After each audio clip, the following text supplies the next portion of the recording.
Hi, my beautiful Facebook fan bam. It's Emily the Diamond here, Emily Diamond, and wanted to talk to you guys quickly tonight, for those of you who are still awake on Australian time, about this fear of self-indulgence that's very common in Australia. And I know a bunch of British people deal with it, as well as a bunch of people from New Zealand, Scotland, Ireland, Wales.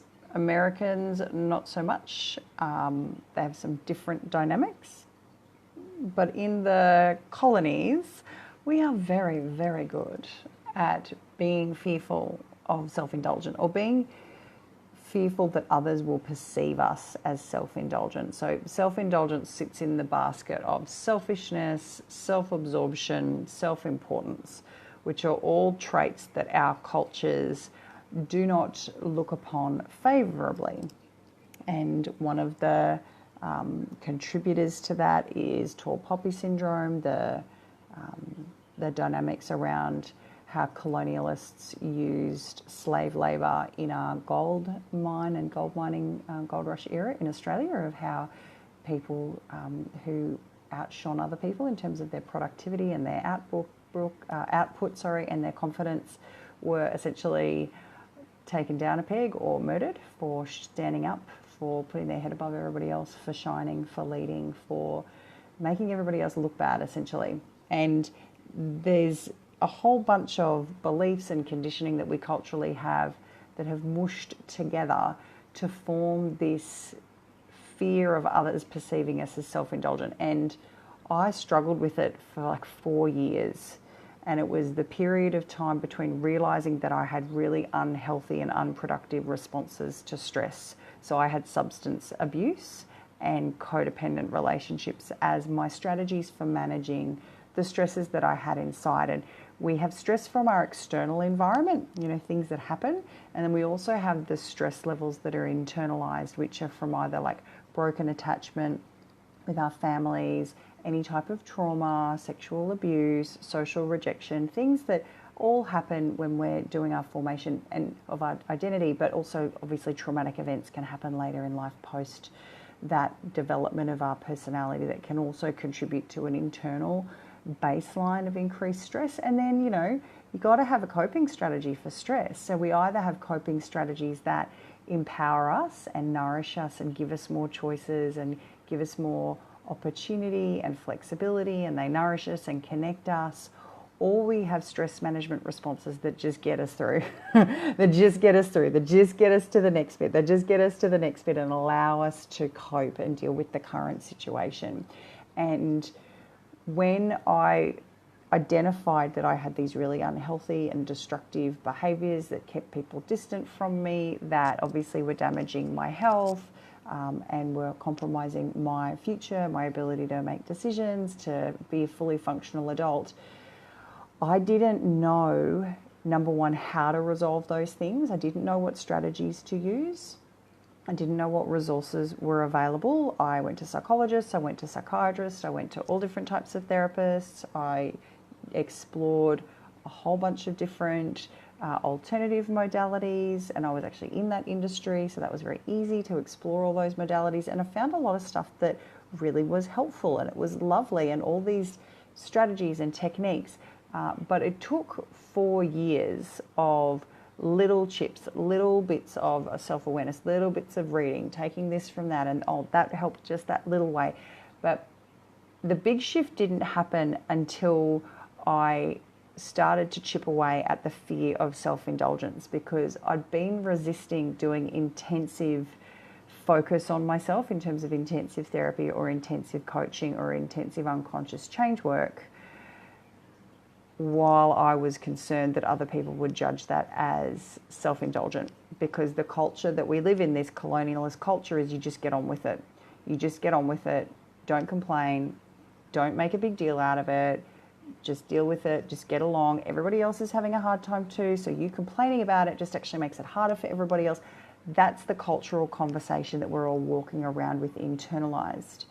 So that took 4 years of chipping away at that conversation and coming to a point where I felt broken and feeling so broken was this thing of, I don't think I can have the life I want if I'm living this way. I don't think I can have the life I want that I dreamed about since I was little if I have these behaviours. And I started to do what I call lady maths.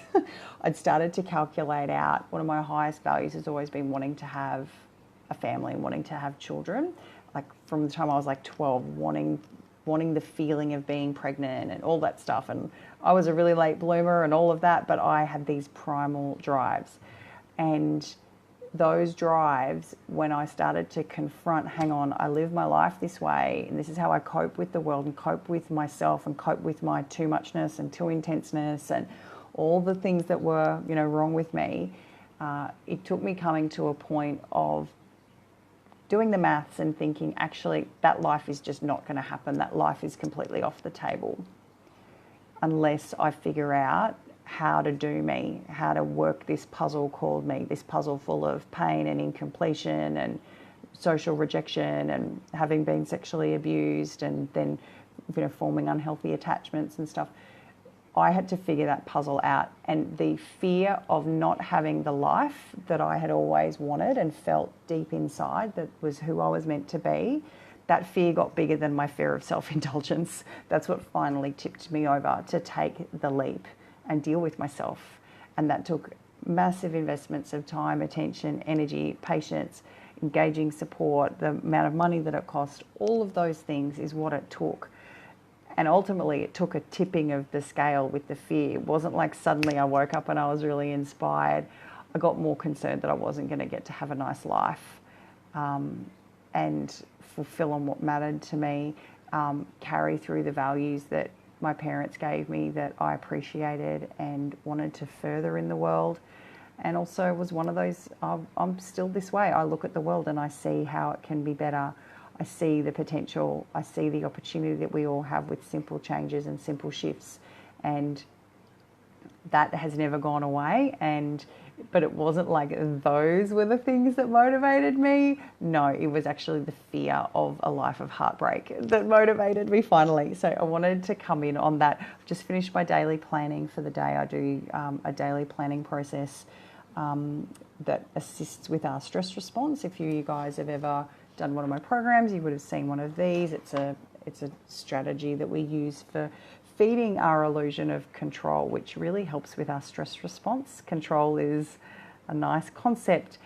It's imaginary, so we like to cultivate and encourage and nourish this sense of control that our animal brain can have. Obviously, we're not trying to control people or circumstances. We're looking at feeding this sense of control in terms of, I get to choose my responses. I get to take everything out of my head and reduce my cognitive load. That gives me a sense of prowess and control and dominion. So I've just finished my daily plan. I'm going to jump off to bed and enjoy some beautiful meditation. I've been recommending a Deepak Chopra meditation to someone today, and it's this beautiful meditation that Deepak Chopra has adapted from the Course of Miracles, and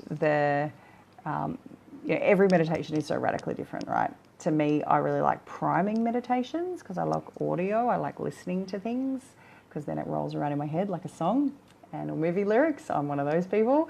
And this one has a beautiful one, and it's that every decision I make is the choice between a grievance and a miracle. I let go of resentments, regrets, and grievances and choose the miracle. I'll say it again. Every decision I make is the choice between a grievance and a miracle. I let go of my resentments, regrets, and grievances and choose the miracle. And for those of you who know about the concept of how we subjectively construct reality, that model that we teach in our group programs and in one-on-one, you will know exactly what I am talking about in terms of the choices that we make or the choices we feel like we can't make. So I love that, and if anyone wants to get that, you can just get it on Google Play. I think it's also on iTunes. It's also on YouTube, so super easy to find and a really simple way to start priming your psychology. I also have an audio that I provide to leaders, and it's called Your Power. So if anybody wants that, I'm going to start to send communication out on the group saying, hey, you can download it. All right, I love you all. Have an amazing night. Bye-bye.